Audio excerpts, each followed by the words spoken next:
Good morning. Welcome to the 9 o'clock news. This is Marie Wold reporting from Paris, France.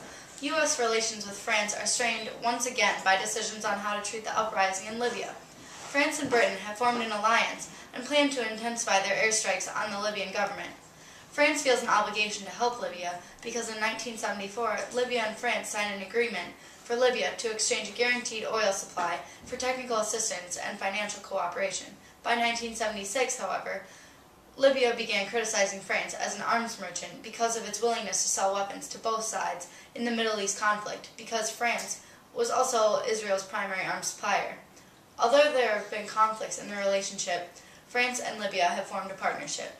France's Prime Minister, Alain Juppé, is urging other NATO members to join them in maintaining their attacks. However, the U.S. is hesitant to take too active of a role in Libya due to their ongoing wars in Afghanistan and Iraq. The American military has been working hard to limit its role in the Libyan campaign, so there's definite tension between the British-French alliance and the United States. The French military, however, finds American forces dispensable. At first, they found attacking mobile targets difficult, but now they are quite good at it and find the American aircrafts less and less necessary. And now to Cali for more news on foreign affairs.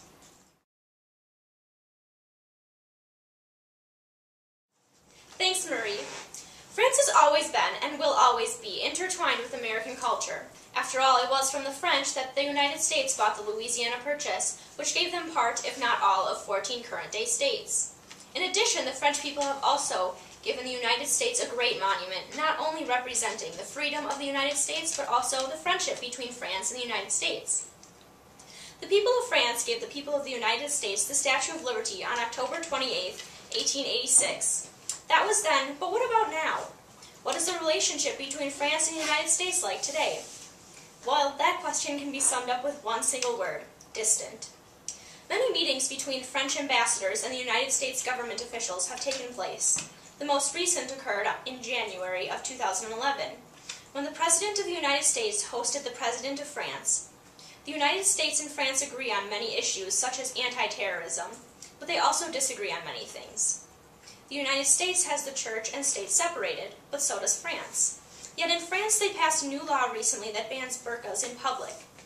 But in the United States, the separation of church and state isn't nearly as strict and rigid. People are still allowed to wear crosses and burqas in public.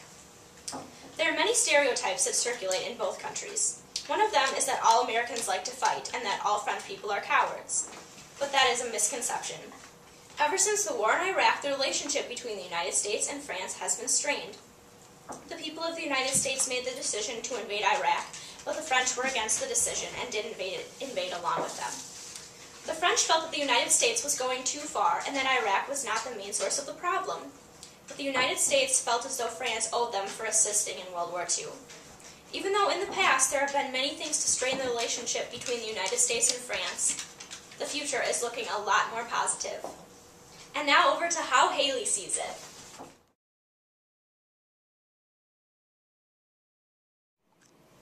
Bonjour et bonjour. Hello and good morning.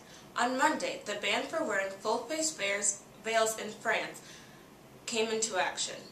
Even before the ban was final, it already created conflict. The Sunday before the vote, 61 protesters against the ban were arrested in Paris. France has the largest population of Muslims in all of Europe, standing at 5 million, but only an estimated 5,000 women wear full-face veils. The new burqa ban also created an uprising to Islamic population in France. On Tuesday, the police fined the first woman for wearing a full-face veil in a public shopping center. She was fined 150 euros, which is about $216. That same day, there was another woman arrested for protesting the ban. Most bystanders' attention was not on the women, but on the police to see how they were going to react to the situation. The women were taken to the police station and were obtained, but only for a short while because their protest had not been authorized. The quote from France.com states, "French police have voiced fears that will be impossible to remove a head covering and could face resistance in all 10 immigrant districts. Face veils may not be removed." In 2004, there was a ban passed for no religious symbols or apparel in public schools. It is not only children and women that can face the punishment. Men can also be punished if they force family members to cover their faces, risking up to 1 year in prison and a fine of 30,000 euros, which is about $4,000, double if the woman is under 18. France has had many incidents where state and religion have clashed, so it is understandable to see why they feel that religion should not be shown in public, but to see treating as a private thing. The symbols of religion are being wiped out of France to have equal standards to all.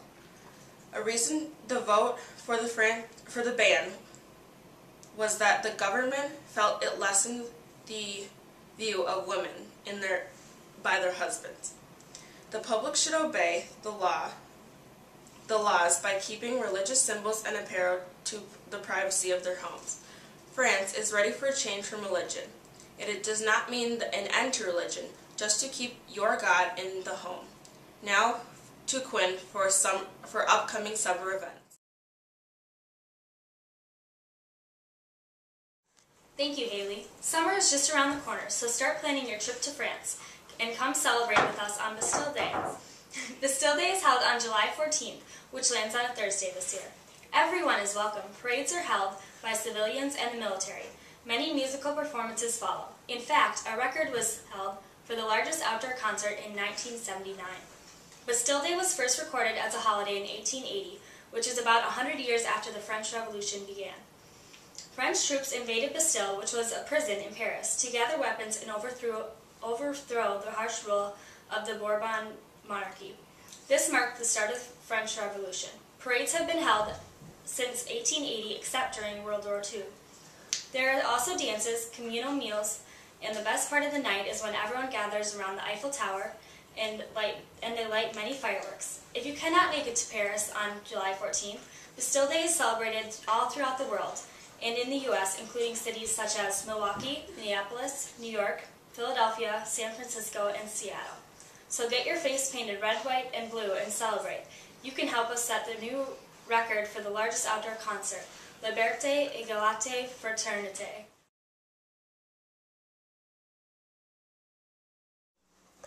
France has one of the most refined styles of cooking. Their meals can be quite simple or extremely complex. Because of their wide range of climates and geographies, they are able to produce all of the necessary ingredients for their food. All their food is made with fresh ingredients, so they normally go get food from their local markets. Popular foods include foie gras, steak tartare, macaroons, and crepes. French cuisine is most famous for their use of wines and cheeses. Wine is used in everyday meals, not just for special holidays. And cheese is normally set aside for a separate course. They often use bread as a side. French has a wide range of distinctive cooking styles.